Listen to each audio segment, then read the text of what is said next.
नमस्कार। राज्य शिक्षा शोध एवं प्रशिक्षण परिषद बिहार पटना में आपका स्वागत है। तो बच्चों, आज जो हम पूर्व में पढ़े हैं मम परिवार वर्ग षष्ठ का पंचम पाठ है कि परिवार में कौन कौन से लोग रहते हैं, एकल परिवार किसे कहता है, संयुक्त परिवार किसे कहता है। इस तरह की जानकारी प्राप्त किए कि हमारे परिवार में माता पिता भाई बहन एवं चाचा पितामह दादाजी मामा जी भी आते हैं। वे कहानियाँ कहते हैं जो हमारे परिवार का सदस्य हैं। इस प्रकार से हम देखें कि एक परिवार संयुक्त परिवार होता है। छोटा परिवार तो हम लोग जान रहे हैं, आजकल ज़्यादा परिवार उसी तरह के हैं जिसमें माता पिता एवं उनके बच्चे होते हैं। इसके बाद हम लोग कुछ शब्दों का अर्थ देखे जो कि कठिन भी था सरल भी था। इस प्रकार से उसको देखते हुए अब बच्चों आगे जो हम लोग क्लास देखेंगे वह होगा व्याकरण का। व्याकरण का भाग अब आगे देखा जाएगा, आप लोग भी देखिए। विशेषण विशेष संबंध। जिस लिंग वचन और विभक्ति में विशेष रहता है, जिस लिंग वचन और विभक्ति में विशेष रहता है उसी में विशेषण भी उसी लिंग और वचन में विभक्ति में होता है। अब यहाँ समझना है कि विशेषण और विशेष का संबंध है कि जिस लिंग वचन और विभक्ति में विशेष रहता है विशेषण भी उसी लिंग और वचन में और उसी विभक्ति में होता है। जैसे वृद्ध पितामह। अब यहाँ इससे स्पष्ट होता है कि वृद्ध पुल्लिंग प्रथमा एक वचन है तो पितामह भी पुल्लिंग प्रथमा एक वचन का होगा। इसी तरह से अब यहाँ जानते हैं कि वृद्ध माने बूढ़ा, यह जो विशेषण है और यह पितामह उसका विशेष है। तब दोनों को यदि मिलाकर हम देखते हैं तो होता है वृद्ध पितामह, मतलब कि बूढ़े दादाजी। ठीक इसी प्रकार से आगे हम देखते हैं कि वृद्धा पितामही। यहाँ स्त्रीलिंग है प्रथमा एक वचन में, पितामही यह जो हुई दादी यह भी एक वचन में है। स्त्रीलिंग एक वचन प्रथमा विभक्ति और स्त्रीलिंग का प्रथमा विभक्ति का एक वचन है। इसी तरह से अब आइए चेंज करते हैं पुल्लिंग स्त्रीलिंग। अब चलते हैं नपुंसक लिंग में। नपुंसक लिंग में नवीनम फलम। यहाँ नवीनम में भी यहाँ अनुसार लगा हुआ, नवीनम म देते तो यहाँ भी हलंत होता, और फलम फलम में यहाँ हलंत है। नवीनम फलम माने नया फल। नवीनम फलम का मतलब हुआ नया फल। तो अभी हम देखें कि प्रथमा विभक्ति के एक वचन में वृद्ध पितामह, स्त्रीलिंग में वृद्धा पितामही और नपुंसक लिंग में नवीनम फलम। इस तरह से आगे देखते हैं शोभनम गृह कार्यम। शोभनम मतलब होता है अच्छा, गृह कार्य तो हम लोग जान रहे हैं घर का काम। शोभनम गृह कार्यम यह नपुंसक लिंग का एक वचन प्रथमा विभक्ति में है। शोभनम वह विशेषण हो गया और विशेष के रूप में गृह कार्यम। पुनः चलते हैं पुल्लिंग ज्येष्ठ। ज्येष्ठ का मतलब होता अग्रज बड़ा। ज्येष्ठ अग्रज भ्राता। ज्येष्ठ भ्राता माने बड़ा भाई या बड़े भाई भी कह सकते हैं। कनिष्ठ। ज्येष्ठ यहाँ हम लिखे हैं ज्येष्ठ भ्राता माने बड़े भाई। कनिष्ठ मातुलः वह भी प्रथमा विभक्ति का एक वचन है और मातुलः भी प्रथमा विभक्ति का एक वचन है। कनिष्ठ माने छोटा होता है, अनुज होता है। और मातुलः जो है वह मामा के लिए प्रयोग हुआ। प्रिया कन्या, अब आ जाते हैं स्त्रीलिंग में। वह बच्ची जो पहले हम लोग पढ़ चुके हैं, बहुत प्यारी बच्ची, पूरे घर के लिए प्यारी है, उसका प्रयोग प्रिया के रूप में हुआ है। प्रिया कौन है? तो कन्या है। प्रिया यहाँ विशेषण है और कन्या उसका विशेष्य है। यह सब एक वचन में।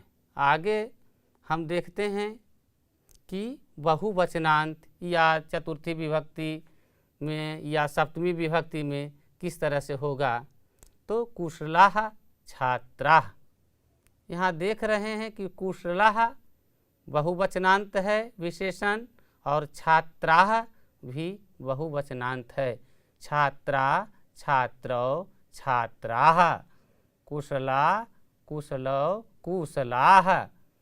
तब स्त्रीलिंग में कुशलाः छात्राः, इसका मतलब होगा कि जो छात्रा है वह अपने कार्य में कुशल है। कुशल यहाँ विशेषण है और छात्रा को, छात्रा जो बहुत सारे हैं, विशेष के रूप में प्रयोग किया गया है। अब आते हैं चतुर्थी विभक्ति। चतुर्थी विभक्ति में के लिए प्रयोग होता है। विशालाय, पर्वताय। विशालाय, विशालाय विशेषण के साथ पर्वताय विशेष है। देख रहे हैं कि दोनों का मैच कर रहा है। विशालाय, पर्वताय, चतुर्थी विभक्ति एक वचन और चतुर्थी विभक्ति एक वचन। धनिकः परिवारः, जिस प्रकार से धनिकः में विसर्ग है, परिवारः भी एक वचन होने पर जो भी लिंग हो, विभक्ति हो, वचन हो, यदि विशेषण का है वही विशेष का होता है, यह हमें जानना है। धनिकः परिवारः माने धनी परिवार। फिर आ जाते हैं चतुर्थी विभक्ति में निर्धनाय परिवाराय। ऊपर में था धनी परिवार, यहाँ हो गया निर्धनाय परिवाराय माने निर्धन परिवार के लिए।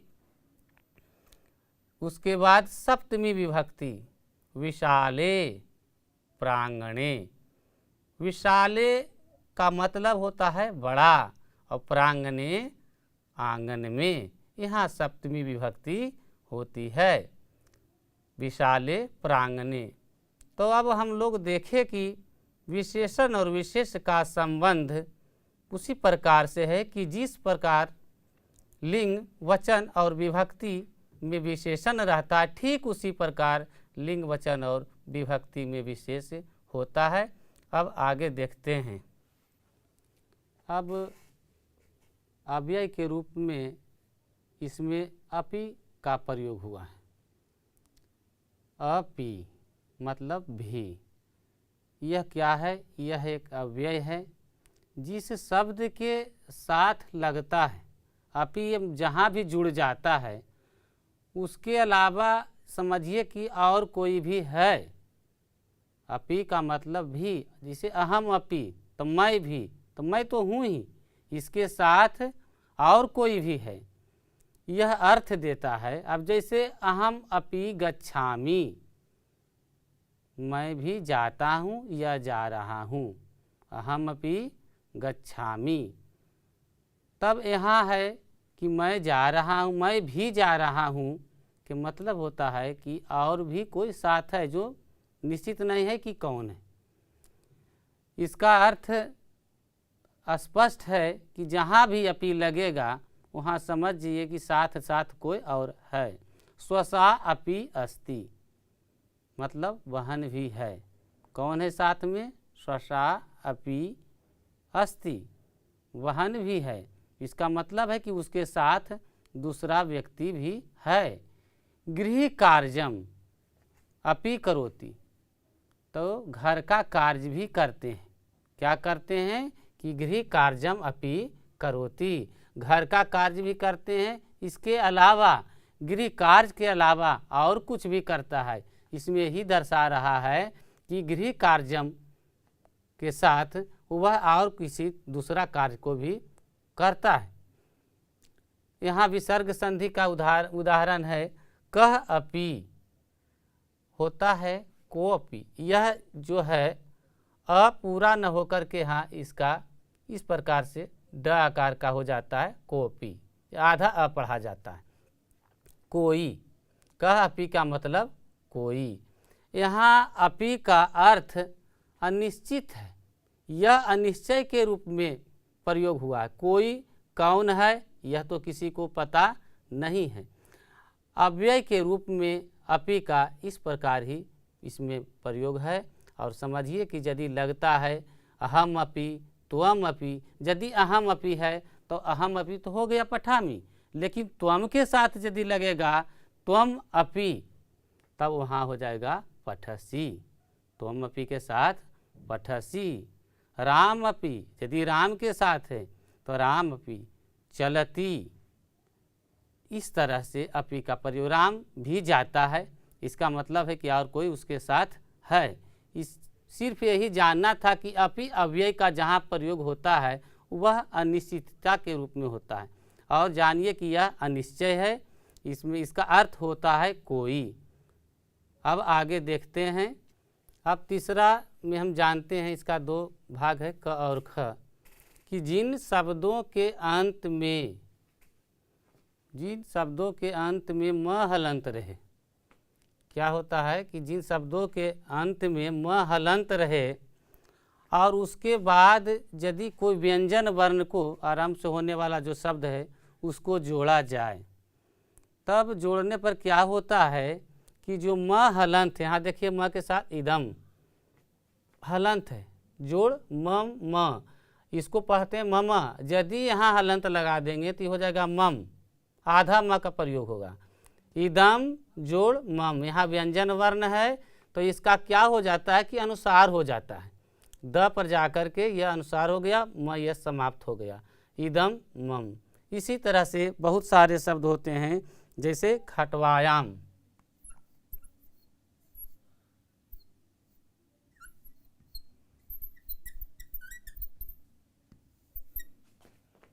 खटवायाम जोड़ तिष्ठति।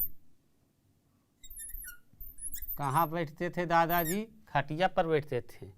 अब इसको क्या हो जाएगा,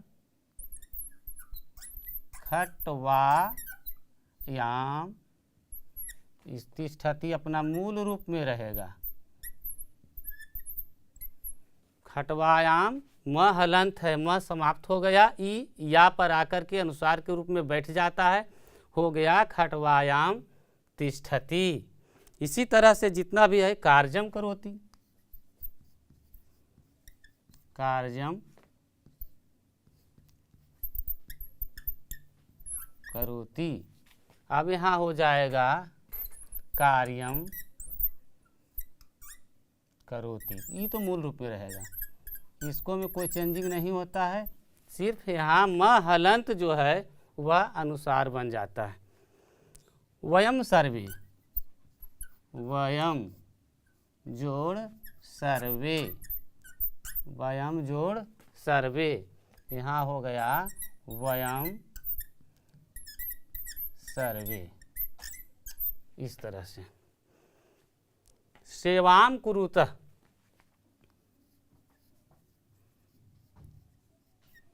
सेवाम जोड़ कुरुतः बराबर हो जाएगा सेवाम कुरुतः।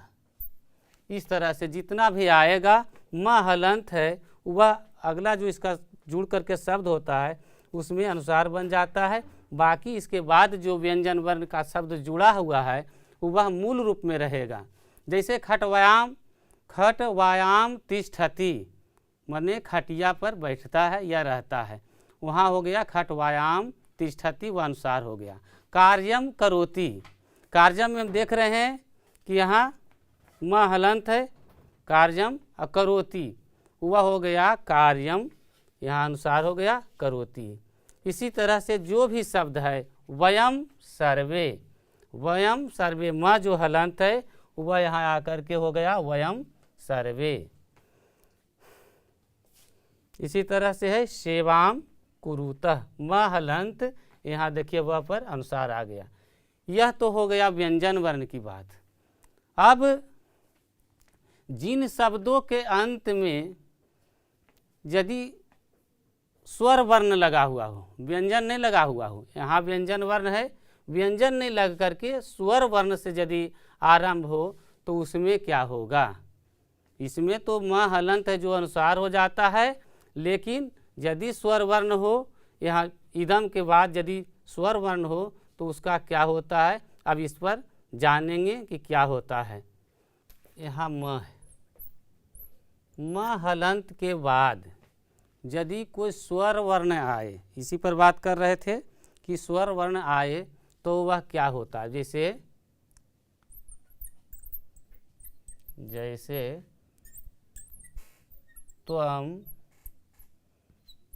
अपि,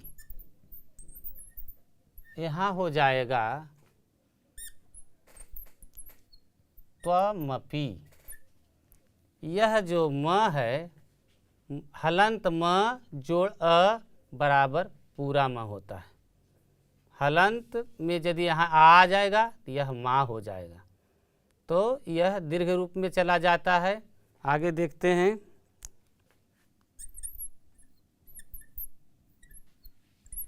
अहम आगच्छामि,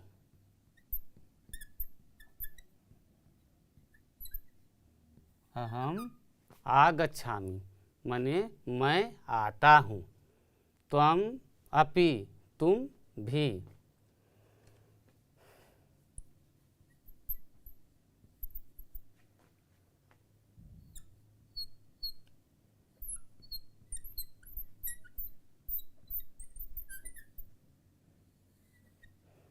यहाँ देखिए कि अहम म हलंत में आ का जब संधि हुआ हो गया यहाँ माँ। अहम आ गच्छामि, अहम आ गच्छामि, यहाँ है अहम जोड़ आ गच्छामि। इसी प्रकार से जब जो स्वर वर्ण आएगा, पुष्पम इव, पुष्पम जोड़ इव, यहाँ हो जाएगा पुष्पमिव,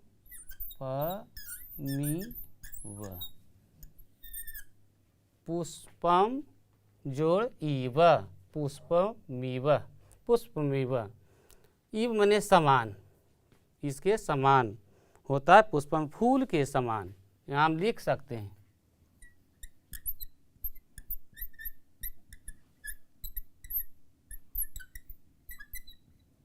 पुष्पम इव, पुष्पमिव, फूल के समान।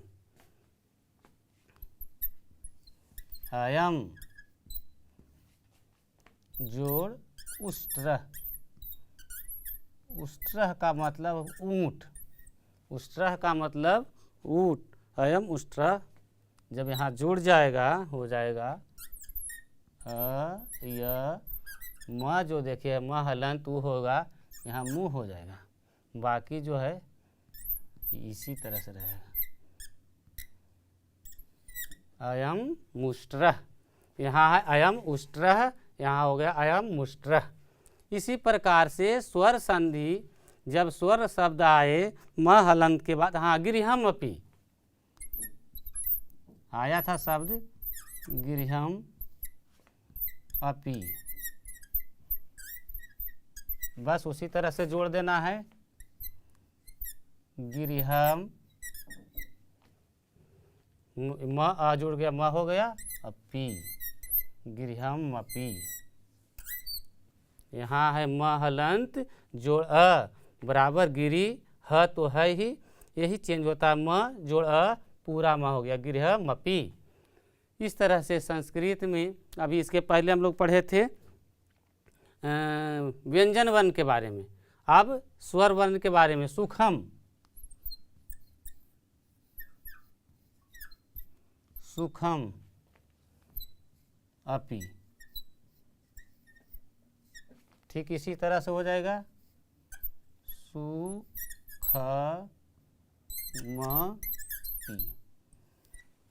तो इससे यह स्पष्ट होता है कि जब भी म हलंत रूप में हो उसके बाद स्वर वर्ण का शब्द आए तो वह जो म हलंत के साथ अ है तो पूरा म होगा, आ है तो माँ होगा, ई है तो मी होगा, ऊ है तो मुँह होगा।